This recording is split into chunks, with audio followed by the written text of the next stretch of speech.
भारतवर्ष विश्व का सबसे बड़ा लोकतंत्र है। इस लोकतंत्र को सुचारू रूप से चलाया जा सके, इसके लिए एक व्यवस्था बनाई गई है। उसी व्यवस्था के परचम तले लोकतंत्र चल रहा है। लेकिन इस लोकतंत्र में अभिव्यक्ति की आज़ादी है। हर व्यक्ति को अपनी बात रखने का पूरा अधिकार है। इन दिनों नागरिकता संशोधित कानून को लेकर पूरे देश में कोहराम सा मचा हुआ है। बात करें देश की राजधानी दिल्ली की, तो यहाँ पर विरोध प्रदर्शन का जो सुर है वो लगातार बुलंद होता जा रहा है। यहाँ पर अब हिंसा का रूप अख्तियार कर रहा है पूरा का पूरा माहौल। हम हैं इस समय आर्थिक राजधानी मुंबई में, जहाँ हमारे साथ वकीलों का एक बड़ा तबका हमारे साथ है और इन तमाम लोगों के चेहरे को अपने कैमरे में कैद करके दर्शकों तक हमारा बताने का यह प्रयास है कि नागरिकता संशोधित कानून को लेकर जिस तरीके से ऊहापोह की स्थिति मची हुई है, उससे पूरा देश जो है वो चिंतित है, शोकाकुल है। कई लोगों की हिंसा के दौरान मौत भी हुई है। मरने वालों का आंकड़ा 20 तक पहुंच चुका है और अलग अलग इलाके में ये प्रदर्शन देखने को मिल रहा है। लेकिन वास्तविक स्थिति जो है वो हम आपको बताने का प्रयास करते हैं। सबसे पहले हम कहते हैं कि जब किसी व्यक्ति के दिमाग में कोई उलझन होती है तो वो गूगल करता है, और हमने भी गूगल की है। जो शब्द होंगे वो हमारे नहीं, इस गूगल के होंगे। विकिपीडिया है नागरिकता संशोधित कानून का, जिसके बारे में ये कहा गया है कि नागरिकता संशोधन कानून 2019 के तहत बांग्लादेश, पाकिस्तान और अफगानिस्तान से भारत में आए हिंदू, सिख, बौद्ध, जैन, पारसी धर्म वाले लोगों को नागरिकता दी जाएगी। नए विधेयक के अंतर्गत ये प्रावधान है कि पड़ोसी देशों के अल्पसंख्यक यदि 5 साल से भारत में रह रहे हैं तो वे भारत की नागरिकता प्राप्त कर सकते हैं। पहले भारत की नागरिकता प्राप्त करने के लिए 11 साल भारत में रहना अनिवार्य था। जो प्रवासी 31 दिसंबर 2014 से भारत में अवैध रूप से रह रहे हैं, अब भारतीय नागरिकता हेतु आवेदन कर सकेंगे। इस अधिनियम की विशेष बात यह है कि इस अधिनियम में मुसलमान शरणार्थियों को नागरिकता नहीं प्रदान की जा सकेगी। इसके पीछे का जो मूल कारण है वो ये है कि उक्त देश इस्लामी देश है और मुस्लिम बहुल, जैसा कि हमने आपको बताया, अफगानिस्तान, पाकिस्तान और बांग्लादेश। लेकिन भारतवर्ष में जिस तरीके से स्थितियां परिस्थितियां बदल रही हैं, उसको लेकर लोग बेहद चिंतित हैं। आने वाला समय क्या रंग लाएगा, ये एक बड़ा सवाल है। लेकिन सिस्टम में बैठे हुए लोग क्या गलत हैं? क्या सरकारी महकमे में बैठे उच्चाधिकारी वो गलत हैं, या आम जनमानस जिसके दिमाग में अलग अलग राय है नागरिकता संशोधित कानून को लेकर, वो गलत हैं? इन तमाम चीज़ों पर हम राय रखेंगे। हमारे साथ वकील हैं, हम सबसे पहले उनके पास जाते हैं। सर, सबसे पहले आपका नाम जानना चाहेंगे। सुभाष कुलकर्णी मेरा नाम है। मैं 50 साल से वकालत कर रहा हूँ। आपसे मेरा एक सवाल है, 50 साल से आप वकालत कर रहे हैं और ये देश का हर नागरिक कोर्ट का सम्मान करता है, क्योंकि इस देश में न्यायपालिका पर ही लोगों का सबसे बड़ा विश्वास होता है। आप बताइए, जिस तरीके से सिटीजन अमेंडमेंट एक्ट यानी नागरिकता संशोधित कानून को जो बनाया गया है, वो कितना सही है, कितना गलत? ये कानून बिल्कुल सही है। इसके पहले भी ये कानून अमेंड हो चुके हैं और अभी जो अमेंडमेंट आया है वो कोई जाति या विशेष धर्म के खिलाफ नहीं है। ये सभी खाली वो राष्ट्र के है कि जहाँ से अल्पसंख्यक, ये जो कानून ने लिखा है वही धर्म के आते हैं और वो अनुभव रहा है। और वैसे भी हमारे स्वामी को जितने गाने लिखे हैं बहुत अच्छे अच्छे, उनको भी हमने नागरिकता दी है बहुत पहले से ही। तो ये कानून किसी के विरोध में नहीं है, ये सर्वसमावेशक कानून है और मैं ये कानून का समर्थन करता हूँ और सब जनता से, भारत की जनता से आह्वान करता हूँ कि ये कानून और दूसरे जो कानून हैं उसके खिलाफ जो आंदोलन कर रहे हैं, ये सब इश्यू सुप्रीम कोर्ट तक पेंडिंग है। तो अपने सबको सुप्रीम कोर्ट की इज्जत करनी चाहिए। उसके लिए अपने को चाहे थोड़ा समय लगेगा तो वो अपने को वेट करना चाहिए, लेकिन ये रक्तपात, ये दंगे धोपे, ये कोई भी समस्या का समाधान नहीं हो सकता है, न होगा। सर, आपका नाम? जयप्रकाश बागोरिया। सर, मुझे एक बात बताइए, ये मेरा सवाल नहीं है, आम जनता का सवाल है जिसके जहन में कई सवाल हैं। जब इस देश के सर्वोच्च पद पर बैठे गृह मंत्री साहब ने ये बार बार कह दिया है कि ये कानून जोड़ने का है, तोड़ने का नहीं, ये कानून अधिकार देने का है, लेने का नहीं। इसके बावजूद इस तरह की परिस्थितियां बन रही हैं। क्या लगता है आपके हिसाब से ये क्या कुछ हो रहा है? मेरे ख्याल से गृह मंत्री जी ने जो कहा है वो बिल्कुल सत्य का है, बल्कि देश की जनता का ये दायित्व बनता है कि शांति प्रदर्शन करें, देश का मतलब किसी प्रकार का नुकसान ना हो, और हर एक को संविधान ने विरोध प्रकट करने का अधिकार दिया है। कम से कम जनता का नुकसान ना हो, लोगों को असुविधा ना हो, इसका हर एक को ध्यान रखना चाहिए। सर आपका नाम? आशीष उपाध्याय नाम है मेरा। उपाध्याय साहब, एक बात बताइए संक्षेप में, आप युवा एडवोकेट हैं, आपसे सवाल बनता है ये कि जिस तरीके से प्रदर्शन किए जाते हैं उस दौरान जब ये प्रदर्शन हिंसक रूप अख्तियार करता है, सार्वजनिक संपत्तियों का नुकसान किया जाता है, आखिर लोगों को क्यों नहीं समझ में आ रहा? क्योंकि एक छोटी सी चीज लोग आसानी से समझने की कोशिश करते हैं, ये बात क्यों नहीं समझ में आ रही है? एक्चुअली समस्या क्या है ना, जो वारिस पठान जैसे लोग जो बोलते हैं 15 करोड़ 100 करोड़ में भारी हैं, ऐसे लोग को पहले जेल में डालना चाहिए। और जब हमारे देश के गृह मंत्री अमित शाह ने जब बोल दिया कि एनआरसी नहीं आ रहा है, उसका ड्राफ्ट नहीं हुआ है, लेकिन फिर भी बोलते हैं उसका मुंडन करेंगे। बच्चा हुआ नहीं, उसका मुंडन कैसे कर दोगे आप? एनआरसी अभी ड्राफ्ट नहीं बना है। सीए जो है लीगल है, जो देश से प्रताड़ित है, पाकिस्तान से बांग्लादेश से, उनको जो है हम लाएंगे हिंदुओं को। मुसलमान तो यहाँ पे जब भारत आज़ाद हुआ था तो मुसलमान यहाँ पे कम थे, लेकिन आज भारत में मुसलमानों की स्थिति बहुत अच्छी है। लेकिन जब भारत से अलग हुआ जो है पाकिस्तान, तो वहाँ पे हिंदू 22 करोड़ थे, आज 22 करोड़ से हिंदू जो है 2.5% पा गए हैं। इसीलिए जो है सीए लाया गया है कि उनको जो है संरक्षित किया जाए। फिर भी हम ये जानते हैं, अगर हमारे देश में रह रहे हैं तो जो हमारे देश के संविधान को मानना पड़ेगा। अगर आप आज़ादी के नारे लगा रहे हैं तो वो गलत है। आज़ादी, किस बात की आज़ादी आपको चाहिए, मैं ये बोलना चाह रहा हूँ। तो कुल मिला के जो नारे लगाए जा रहे हैं, देश के खिलाफ, देश विरोधी नारे लगाए जा रहे हैं, और सबसे बड़ी बात यह है कि आम जनता जिसे सिर्फ रोटी, कपड़ा और मकान की दरकार होती है, वो सड़क पर उतरकर आंदोलन कर रहे हैं। आंदोलनकारियों में शामिल लोगों से सवाल जब किया जाता है कि नागरिकता संशोधित कानून आपके जहन में किस तरीके से बैठता है, तो उनके पास इसका जवाब तक नहीं मिलता। हमारे साथ और भी कई लोग हैं। एडवोकेट मैम, आप आगे आएंगे? क्या नाम है आप? सरोज सिंह। आप एडवोकेट हैं। एक बात बताइए, जिस तरीके से सड़कों पे विरोध प्रदर्शन हो रहा है, घर तक लोगों के जला दिए जा रहे हैं, इसका नागरिकता संशोधित कानून से क्या लेना देना? कोई लेना देना नहीं है। वो बेवकूफ़ लोग हैं जो घर जला रहे हैं और जो एक शैतानियाँ कर रहे हैं, उनको दंगा फसाद करने का एक कारण चाहिए, इसलिए वो कर रहे हैं, बाकी उससे कुछ लेना देना नहीं है। अगर एक लॉ के हिसाब से अगर आपसे मैं ये सवाल करूं, CAA सिटीजन अमेंडमेंट एक्ट जो कि लागू हो चुका है, लेकिन एनआरसी लागू नहीं हुआ है, सोशल मीडिया का इस्तेमाल करके ये बताने की कोशिश की जा रही है कि एनआरसी भी आ चुका है। नहीं आया तो नहीं आया है, उसमें क्या सोशल मीडिया को बताने दीजिए। वो एक्चुअली आसाम तक ही सीमित है, बाकी अभी दूसरे कोई भी प्रदेश में अभी तक लागू नहीं किया है। हमारे साथ एडवोकेट शीतला पांडे हैं, हम चाहेंगे आप आगे आए सर। जब सरकारें कोई कानून लाती है तो जनहित की भावना को देखकर ले आती हैं, उसके पहले लोगों का सवाल जवाब भी किया जाता है। ये तमाम चीज़ें हुई, लोकसभा में पास हुआ, राज्यसभा में पास हुआ, राष्ट्रपति महोदय ने इस पर अपनी अंतिम मोहर लगाई। इन सब के बावजूद प्रदर्शन कितना जायज़? जायज़ तो नहीं है वैसे कह सकते हैं, लेकिन ये भी उतना ही सच है कि अगर पार्लियामेंट ने पास कर दिया, राष्ट्रपति ने अनुमोदन दे दिया, इसका मतलब ये नहीं कानून तो अच्छा ही होगा। हम लोगों ने 77 में इमरजेंसी देखी है, वो भी राष्ट्रपति महोदय ने ही लागू किया था और दोनों सदन ने पास किया था। अगर पूरा समाज उद्वेलित है, आंदोलित है, कुछ तो होगा, तो इसमें सबसे पहले बस बातचीत होनी चाहिए। अगर ये अच्छा है तो अच्छा ही बताई जानी चाहिए। तो बातचीत के लिए तो लोग गए भी थे वहाँ पर। शाहीन-बाग की अगर बात करें, कौन गया था? कोर्ट की तरफ से जो कमेटी 70 दिन के बाद, ये सबसे बड़ी दुख की बात यह है कि जनमानस आंदोलित है और कोई जनता का नुमाइंदा, जनप्रतिनिधि नहीं जाता है। अगर हर मामले में सुप्रीम कोर्ट को ही दखल अंदाजी करनी है तो फिर संसद की ज़रूरत क्या है?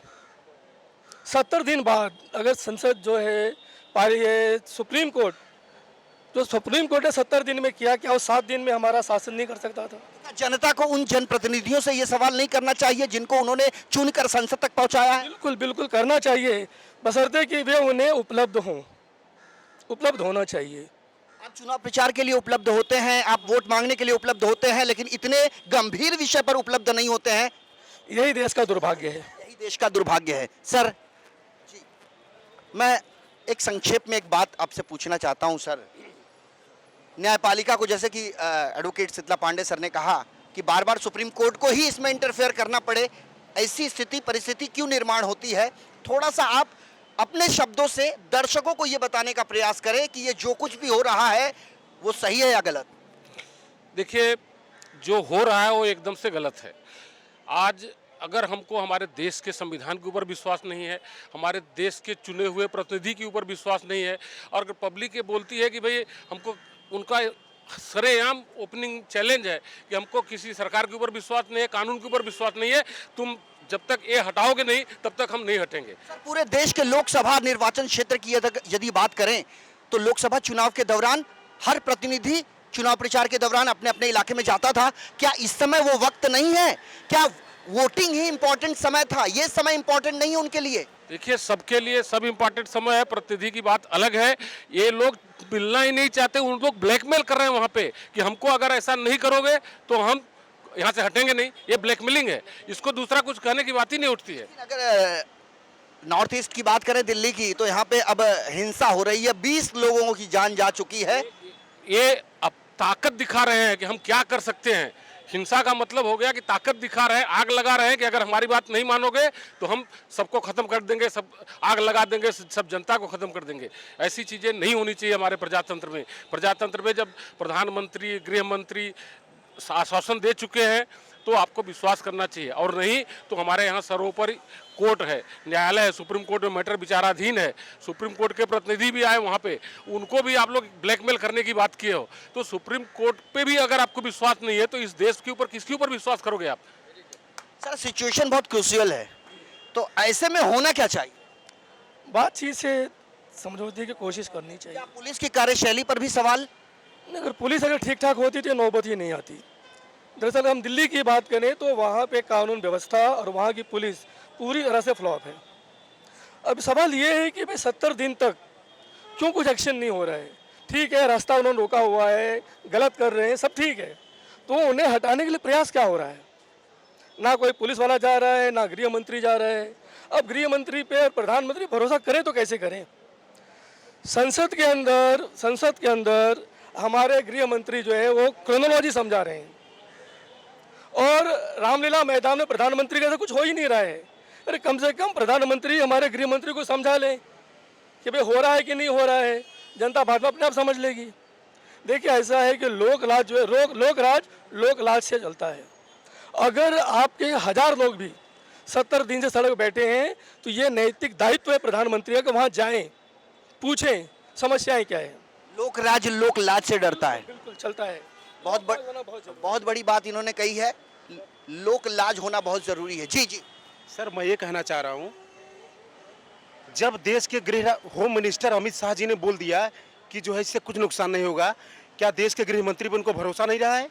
5000 शाहीन बाग में बैठकर वो होम मिनिस्टर और प्रधानमंत्री को शाहीन बाग में बुलाना चाहते हैं। मारने की धमकी दे रहा है उनको, भाई उनको जान से मार देंगे। और वही जामिया मिलिया में पुलिस गई तो भाई उनका लोग डिबेट पे उनका मतलब खिल्ली उड़ाने लगे, पुलिस गई क्यों, पुलिस गई क्यों, पुलिस जाए तो भी बेकार, पुलिस ना जाए तो भी बेकार। और इसमें कुछ असामाजिक तत्व जो मिल करके उनको उकसा रहे हैं, ये विरोधियों का बहुत बड़ा खेल चल रहा है। ये जो पाकिस्तान, अफगानिस्तान और वहाँ की बात कर रहे हैं, उससे ज़्यादा गद्दार आपके देश में भरे पड़े हुए हैं। ये देश के मतलब स्थिति जो ठीक करना चाहते ही नहीं है कि हमारा देश, यानी बाहरी से लड़ने के पहले भीतरी से लड़ना जरूरी है। मैं एडवोकेट मोहम्मद मुकीम खान हूँ। 30 साल की प्रैक्टिस मेरी भी है। यहाँ मैंने बहुत सालों को सुना है और बहुत अच्छे अच्छे लोगों ने बोला है और जैसा होना चाहिए, लेकिन अफसोस है कुछ एडवोकेट वकील के हिसाब से नहीं बोले हैं, आम पब्लिक के हिसाब से बोले हैं। जो व्हाट्सएप ने हमको जो सिखाया है, जो व्हाट्सएप नॉलेज है उसके हिसाब से बोले हैं, फैक्चुअल पोजीशन नहीं बोले हैं जो वकील के हिसाब से बोलना चाहिए। CAA अगर किसी तरह से किसी भी धर्म को या जाति को कोई प्रॉब्लम है, वो प्रोटेस्ट कर रहे हैं, प्रोटेस्ट करना मौलिक अधिकार है, कॉन्स्टिट्यूशन ने दिया है। और जो CAA जिस तरह से बनाया गया है अंडर आर्टिकल 14 एकदम अनकॉन्स्टिट्यूशनल है। ये सुप्रीम कोर्ट में विचाराधीन है, नो डाउट। जो प्रोटेस्ट कर रहे हैं उनको वहाँ पर इंतजार करना चाहिए और वो वहाँ पर कर भी रहे हैं और शांतिपूर्ण हो रहा है। अभी तक शांतिपूर्ण हो रहा था। कपिल शर्मा ने जब स्टेटमेंट दिया 3 दिन में, उसने डीसीपी पीछे खड़ा हुआ था, डीएसपी, उसके सामने स्टेटमेंट दिया है और उसके बाद से ये राइट्स हुए हैं। खान साहब, सवाल आपने बहुत उम्दा उठाया है और जैसे कि हम आपके पास दोबारा वापस आएंगे, एक छोटे से ब्रेक का वक्त हो चला है। ब्रेक के उस पार भी कई लोग हैं और मुद्दा काफी अहम है, क्योंकि ये मुद्दा किसी एक व्यक्ति, एक घर का नहीं है, पूरे समाज का है, इस लोकतंत्र का है। बने रहिए इन 24 न्यूज़ के साथ।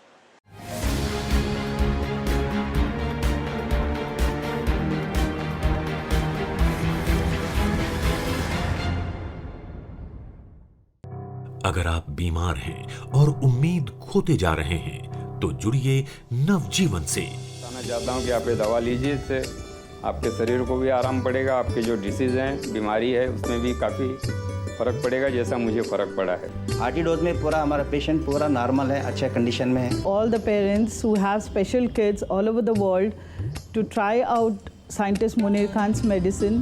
Body revival, it worked like an अमृत के जैसा काम किया है मेरे मॉम के लिए उन्होंने। In just one bottle I got cured and he is really a savior. पहला डोज मैंने लिया बॉडी रिवाइवल का और मेरे को पहले दिन से बहुत रिलैक्स महसूस हुआ। खान साहब की वजह से आज मेरा बच्चा ठीक हो रहा है और मैं साइंटिस्ट मुनीर खान का बहुत बहुत धन्यवाद करना चाहती हूँ। I've tried the medicine for 3 days and the proof is in the pudding, it's working.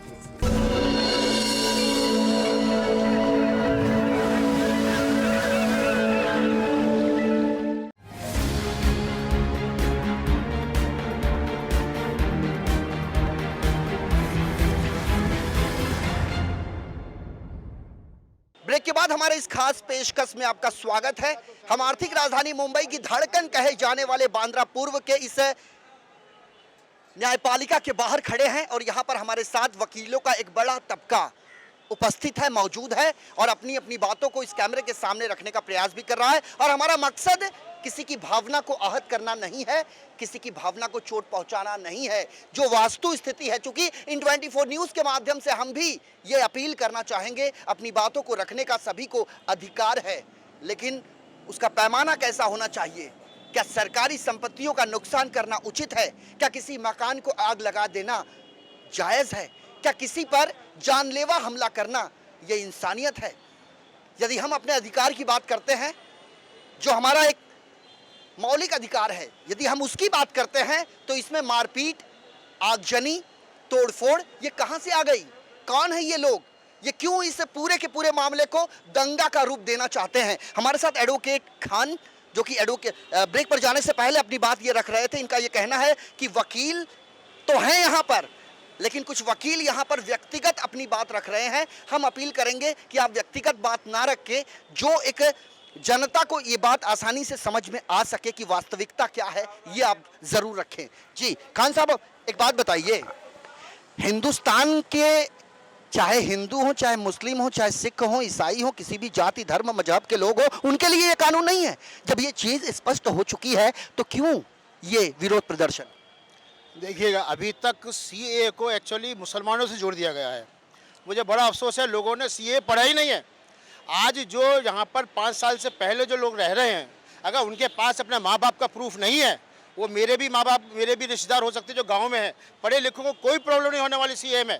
और यहाँ से मुसलमानों को जाने वाले भी नहीं है सीए से, ये हमको मालूम है। लेकिन मेरे और आपके और यहाँ जो बहुत सारे लोग हैं जो गांव में जिनके रिश्तेदार पड़े हुए, कजिन है, मामा है, हम है, उनके पास में कोई प्रूफ नहीं मिलेंगे आसानी से। एक बात बताइए, प्रूफ की बात आपने करी है, ये प्रूफ की बात कहाँ से आ गई? चूंकि अगर 3 देश का नाम सामने आया है, जहाँ तक हमारी जानकारी है, अफगानिस्तान, पाकिस्तान, बांग्लादेश, ये मुस्लिम बहुल देश है और यहाँ रहने वाले जो अल्पसंख्यक हैं उनको नागरिकता भारत में देने का ये कानून है। वो भी पहले 11 साल के आसपास थी, लेकिन वार्तालाप के बाद ये 5 साल मुकर्रर की गई। तो इससे प्रूफ का क्या लेना देना?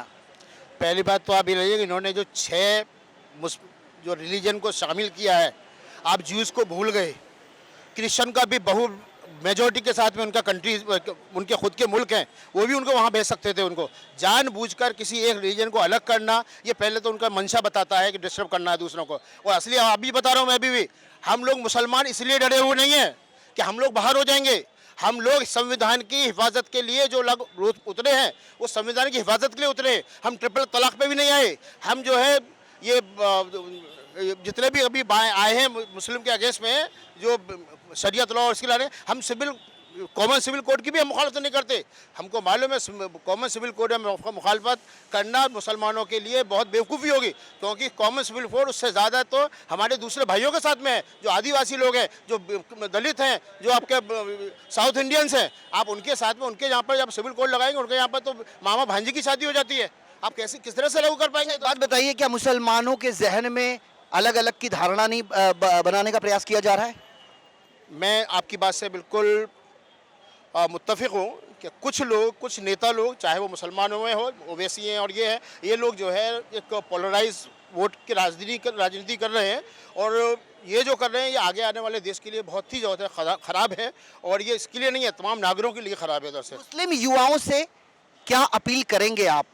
मैं मुस्लिम युवाओं से यही करूँगा कि जो भी प्रोटेस्ट कर रहे हैं, प्रोटेस्ट करना हमारा मौलिक अधिकार है, मुसलमानों का भी है और सभी का है, बिल्कुल शांतिपूर्ण करें और बिल्कुल खामोशी के साथ में, और ये अपना जो सुप्रीम कोर्ट का जो जजमेंट के लिए रुका हुआ है उसका इंतजार करें। हमको उस पर न्यायपालिका पूरा भरोसा है। शुक्रिया शुक्रिया।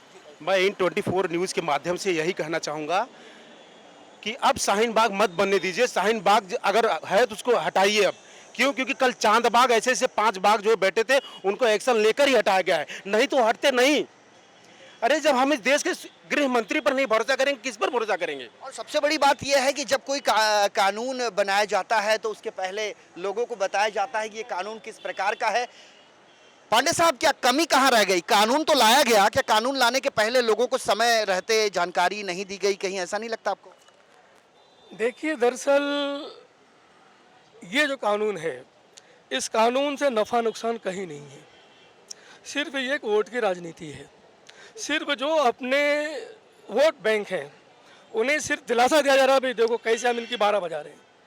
मेरे एक दोस्त ने कहा भाई कि ये जो NRC वगैरह आएगा तो कई लाख मुसलमान जो हैं वो उस देश के नागरिक नहीं रहेंगे, तो मैंने फिर क्या करेंगे उनको? बोले हम पाकिस्तान भेज देंगे। मैंने कहा एक मरा हुआ कसाब हम पाकिस्तान नहीं भेज पाए, मरा हुआ कसाब, तो जिंदा 10 लाख मुसलमान कैसे भेज पाएंगे? मैंने कहा ऐसा नहीं कि खाली का ढकेल देना है, भाई आप भेजोगे उन्हें लेना भी तो चाहिए। जब वो कह भाई जब तुम एक कसाब को नहीं साबित कर पाए कि भाई ये पाकिस्तानी है, तो ये 10 लाख 20 लाख 25 लाख जो भी मुसलमान होंगे आप कैसे साबित करेंगे पाकिस्तान से आए हैं? दूसरी बात, अगर सचमुच नीयत में सफाई होती, श्रीलंका वहाँ पे लाखों हिंदू हैं, लाखों तमिल्स हैं, नेपाल में हैं, बर्मा में हैं, हर जगह हैं। उन हिंदुओं के बारे में कोई कुछ कहना नहीं है। क्यों? क्योंकि वो वोट बैंक नहीं बनता है। जब हम मुस्लिम बहुल देश नहीं है, नहीं सवाल नहीं, हम हिंदुओं की बात कर रहे हैं, मुस्लिम की बात नहीं कर रहे हैं। मेरा कहना ये है कि जो तमिल ये श्रीलंका के हिंदू हैं उनके बारे में खामोशी क्यों? जो नेपाल के आना चाहते हैं उनके लिए खामोशी क्यों? जो बर्मा से आना चाहते हैं उनको क्यों? अगर हिंदू तो जगह पे पूरी दुनिया के जो हिंदू हैं, श्रीलंका में हिंदू अल्पसंख्यक हैं? नहीं, इसमें यह अल्पसंख्यक की बात ही नहीं है, सिर्फ ये सताए हुए। और मैं आपको बता दूं, पाकिस्तान में लाखों मुस्लिम ऐसे हैं, लाखों मुस्लिम जो पाकिस्तान में सताए हुए हैं। आज भी लाखों मुहाजिर को पाकिस्तानी नागरिक नहीं माना जाता, समझ लें। एक मिनट, तो मुद्दा अल्पसंख्यक का नहीं है, मुद्दा ये है कि सताए हुए लोग।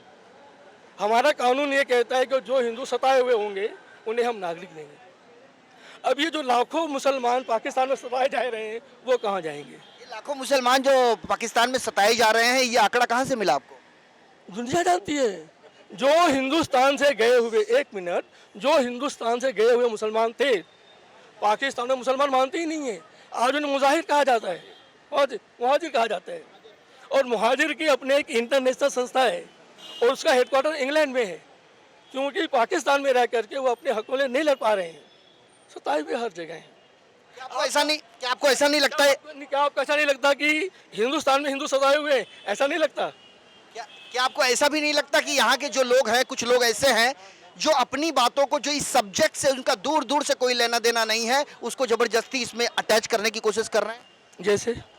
जैसे सिटीजन अमेंडमेंट एक्ट, नागरिकता संशोधित कानून, इसके जो भी प्रावधान है संविधान अनुच्छेद के अनुसार, उसकी पूरी की पूरी एक्सप्लेनेशन को बदलने की कोशिश कर रहे हैं, उसकी परिभाषा को बदलने की कोशिश कर रहे हैं। इसमें दूसरे सब्जेक्ट तो आने से रहा, फिर भी दूसरे सब्जेक्ट को घुसाया जा रहा है इसके अंदर, जैसे हमको यहाँ से भगा दिया जाएगा। अभी अभी आपने कहा, इस तरीके की जो चीजें लोगों को गुमराह कर रही है, क्या उस दिमाग से निकालने की आवश्यकता नहीं है? यही मैं कह रहा हूँ कि हमारे प्रधानमंत्री, हमारे गृह मंत्री लोगों को समझाएं ये चीज क्या है। ये कई बार हमने देखा, उन्होंने कहा ये तोड़ने वाला कानून नहीं है, जोड़ने वाला है। ये तो जुमला हो गया, ये जुमला है कि तोड़ने वाला है। दूसरा जुमला पांडे जी कह रहे हैं, बच्चा हवाले मुंडन कहाँ से करेंगे। अरे मैं यही कह रहा हूँ कि बच्चे को आने दीजिए, बच्चा आ रहा है, मुंडन करेंगे, ये पहले लोगों को समझाइए। कोई भी चीज़ हो, कोई भी कानून हो, आप लोगों को समझाइए कि क्या है। सिर्फ इतना कह देना कि ये तोड़ने की नहीं जोड़ने की है, सब ये पर्याप्त नहीं है। एडवोकेट शीतला पांडे के शब्दों से मैं केडी द्विवेदी एडवोकेट आपके सामने जो ये बात किए हैं, मैं उसको सुन करके बहुत ताज्जुब हमें होता है कि लोगों ने कहा। मुझे गर्व होता है कि हमारे भूतपूर्व प्रधानमंत्री हमारे श्री अटल बिहारी वाजपेयी जब पाकिस्तान में गए थे तो उन्होंने कहा था कि जितने तुम्हारे पाकिस्तान में मुसलमान भाई हैं उससे ज़्यादा रिफ्यूजी बांग्लादेश से आए हैं और उनको मैं रखता हूं। तो ये बात सरासर गलत है, किसी भी मुसलमान को प्रताड़ित यहाँ किया जा रहा है। दूसरी बात, CAA जो कानून है, प्रधानमंत्री गृह मंत्री संसद में खोल के सबको बताया कि इससे यह कानून जो है नागरिकता देने का है, किसी की नागरिकता छीनने का नहीं। और आपने ये भी बताया कि जो अफगानिस्तान, पाकिस्तान और बांग्लादेश से भगाए हुए अल्पसंख्यक हैं उनके लिए है, तो फिर नाजायज़ की ये बातें कह के बरगलाना नहीं है तो क्या है सर? अगर यही है तो ये बहुत गलत है। इस तरह की राजनीति कतई नहीं करना चाहिए। और ये कह के कोर्ट के लिए ताजुब होता है, कोर्ट की इसमें कहाँ से बात आ गई है? जो सताए हुए इंसान हैं वो भी अल्पसंख्यक हैं, तो अल्पसंख्यक बहुसंख्यक में से आए हैं, मतलब पाकिस्तान, बांग्लादेश और यहाँ से आपके पाकिस्तान से। तो इसमें केवल और केवल सिख, हिंदू, बौद्ध, पारसी यही आए हैं, तो इनकी बात हो रही है और इनको नागरिकता देने की बात हो रही। तो इसमें कौन सी इनको क्या दिखता है? जुमलाबाजी दिखता है। अरे शर्म आनी चाहिए कि एक चुने हुए गृह मंत्री और प्रधानमंत्री जिसको दुनिया सम्मान देती है और हमारे ही देश के लोग उसको इस तरह से जलील कर रहे हैं। अपनी बातों को रखा। मेरे हाथ में वो पेपर अभी भी है जो विकिपीडिया इस कार्यक्रम को शुरू करने से पहले हमने आपको पढ़कर बताया था। साफ तौर पर इसमें यह भी लिखा है कि नागरिकता अधिनियम 2019 सिटीजन अमेंडमेंट एक्ट 2019 भारत की संसद द्वारा पारित एक अधिनियम है जिसके द्वारा साल 1955 का नागरिकता कानून को संशोधित करके ये व्यवस्था की गई है कि 31 दिसंबर 2014 से पहले पाकिस्तान, बांग्लादेश और अफगानिस्तान से भारत आए हिंदू, बौद्ध, सिख, जैन, पारसी, ये जो तमाम लोग हैं, भारत में नौकरी समेत अन्य सुविधाएं इन्हें उपलब्ध कराना चाहिए। और साथ ही जवाहरलाल नेहरू जो भारत के पूर्व प्रधानमंत्री थे, उन्होंने कहा था कि प्रधानमंत्री आकस्मिक निधि का उपयोग पाकिस्तान से आने वाले अल्पसंख्यकों के लिए किया जाना चाहिए। ये पंडित जवाहरलाल नेहरू के उद्गार थे। कांग्रेस के दो पूर्व अध्यक्ष पट्टाभी सीतारमैया, JB कृपलानी, इन्होंने भी इस तरह की बातें कही थी। इंदिरा गांधी जी ने कहा था कि पूर्वोत्तर के राज्यों में भ्रमण कर बांग्लादेश व पाकिस्तान से आए अल्पसंख्यकों के दुख को मैं साझा करना चाहती हूं। इसके अलावा साल 2003 में देश के जो सबसे बड़े अर्थशास्त्री माने जाते हैं पूर्व प्रधानमंत्री मनमोहन सिंह साहब, इन्होंने बतौर विपक्ष नेता के रूप में अटल बिहारी वाजपेयी सरकार से ये मांग की थी कि बांग्लादेश जैसे देशों से प्रताड़ित होकर आ रहे अल्पसंख्यकों को नागरिकता देने में हमें ज्यादा उदार होना चाहिए। उन्होंने ये अपने भाषण में कहा था। ये वक्तव्य हमारे नहीं, ये संवाद भी हमारे नहीं है, ये हमने उस विकिपीडिया से लिया है जिसमें कई प्रकार की जानकारियों को उल्लेखित किया गया है। उन्होंने कहा कि मैं उम्मीद करता हूं कि माननीय उप प्रधानमंत्री इस संबंध में नागरिकता कानून को लेकर भविष्य की रूपरेखा तैयार करते समय ध्यान देंगे।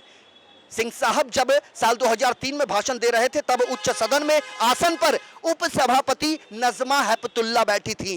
हेपतुल्ला को यह कहते सुना गया कि पाकिस्तान में भी अल्पसंख्यक परेशान हैं और उनका भी ध्यान रखा जाए। तब तत्कालीन उप प्रधानमंत्री और गृह मंत्री लाल कृष्ण आडवाणी जी ने कहा था कि विपक्ष के नेता माननीय मनमोहन सिंह साहब ने जो कहा उसका मैं पूरा समर्थन करता हूं। इसी तरह के विचार साम्यवादी नेता डी राजा ने भी व्यक्त किए और कहा था कि बंगाली हिंदुओं को नागरिकता देने में सहयोग किया जाए। कुल मिलाकर जो भी हमने कहा, ये हमारे देश के बहुत जिम्मेदार लोग थे जो एकदम शीर्ष पर आसीन थे। इस लोकतंत्र को सुचारू रूप से चलाने में मील के पत्थर की भूमिका उन्होंने अदा की थी। लेकिन आज स्थितियां इस कदर विपरीत हो रही हैं, जो दंगा का जो माहौल ये जो बन रहा है, ये दुर्भाग्यपूर्ण है इस लोकतंत्र के लिए, क्योंकि भारत इस विश्व का सबसे बड़ा लोकतंत्र है। हमारे साथ यहाँ पर कई महानुभाव एडवोकेट अधिवक्ता यहाँ मौजूद रहे, इन्होंने अपनी अपनी बातों को रखा। एक एक लाइन में आपसे ये जानना चाहता हूँ, मैं चाहूँगा कि आप बतौर एडवोकेट ये अपील करें जनता से कि जो कुछ हो रहा है ये गलत है। मैं न्यूज़ इन 24 के माध्यम से आप यही बताना चाहूँगा, देश में शांति बनाए रखें और अपने प्रधानमंत्री और गृह मंत्री पर भरोसा रखें। अच्छा होगा, हम हिंदुस्तानी हैं और हिंदुस्तानी रहेंगे और हमारा कुछ नहीं होने वाला है। जो विदेश से, जो भारत के बाहर जो है प्रताड़ित हुए हिंदू, वही आएंगे। सबसे शांति की अपील करते हैं हम अधिवक्ता बंधु। एडवोकेट खान साहब, बिल्कुल मैं भी वही अपील करूंगा सभी से कि एक हिंदुस्तानी की हैसियत से इस देश में शांति बनाए रखें और एकदम पुरअमन तरीके से रहें। मैं भी यही कहूँगा कि संविधान पे विश्वास रखा जाए, चुने हुए प्रतिनिधियों पे विश्वास रखा जाए, इस देश के कानून पे विश्वास रखा जाए और अपनी बातें जो भी रखना चाहे वो शांतिपूर्वक रखें। सब तो आपने सही कहा, लेकिन जनप्रतिनिधियों की जो आप बात आपने करी है, अभी उनकी परीक्षा यानी अग्नि परीक्षा कहें तो अतिशयोक्ति नहीं होगी, वो अभी बाकी है। हाँ, मैं भी यही कहूँगा कि हमारे देश की जनता को अपने संविधान और अपनी सरकार और साथ साथ में अपने न्यायपालिका पे पूरा विश्वास रखना चाहिए। मैटर वहाँ पे है, वो सब लोग शांतिपूर्वक इसका निष्कर्ष निकाल लेंगे। सब लोग कहते हैं कि हम सुप्रीम कोर्ट के जजमेंट पे विश्वास करते हैं, हम कॉन्स्टिट्यूशन पे विश्वास करते हैं, लेकिन जो 2 दिन से घटना हो रही है, मुझे दुख हो रहा है कि ये अविश्वास दिखा रहे हैं कि हमारे सुप्रीम कोर्ट पे और अविश्वास दिखा रहे हैं हमारे कॉन्स्टिट्यूशन पे। मैं सबसे यही अपील करना चाहता हूँ कि हर आदमी इक्वल है, हम भारतीय पहले, फिर हिंदू मुस्लिम सिख ईसाई बाद में है। इसलिए भारत माता की जय बोलने में हमें कुछ शर्म करना नहीं चाहिए और बोलना चाहिए कि भारत माता की जय। मुझे देश की जनता पे भरोसा है पूरा पूरा, ना देश टूटेगा ना लोग टूटेंगे। मीडिया के बारे में भी बहुत बड़ा सवाल है, क्योंकि जिस तरीके से किसी भी चीज का पोस्टमार्टम किया जाता है, जब डिबेट कराए जाते हैं तो जो डिबेट में पार्टिसिपेंट जो भी मेहमान होता है वो बोलते बोलते अपने शब्दों को अपनी जुबान पे कहते हैं हड्डी नहीं होती, और वो बहुत कुछ बोल जाता है। लेकिन ऐसे लोगों को ध्यान देना होगा कि उनके मुखारबंद से निकलने वाला एक एक शब्द देश की जनता जो है वो सुन रही है, उसे देख रही है। और मीडिया, ना ही हम कार्यपालिका है, ना ही न्यायपालिका और ना ही विधायिका, हम हैं इस लोकतांत्रिक कहे जाने वाले भारतवर्ष के चौथे स्तंभ पत्रकारिता। हमारा दायरा बेहद सीमित है, इसीलिए हमें अपने निष्कर्ष पर समय से पहले नहीं पहुंचना चाहिए। और तमाम जो जानकारियां हैं ये हमसे साझा करने के लिए आप लोगों का बहुत बहुत शुक्रिया। हमारे इस आज के सफ़र में मेरे साथ अभी के लिए इतना ही, बढ़ते चलेंगे।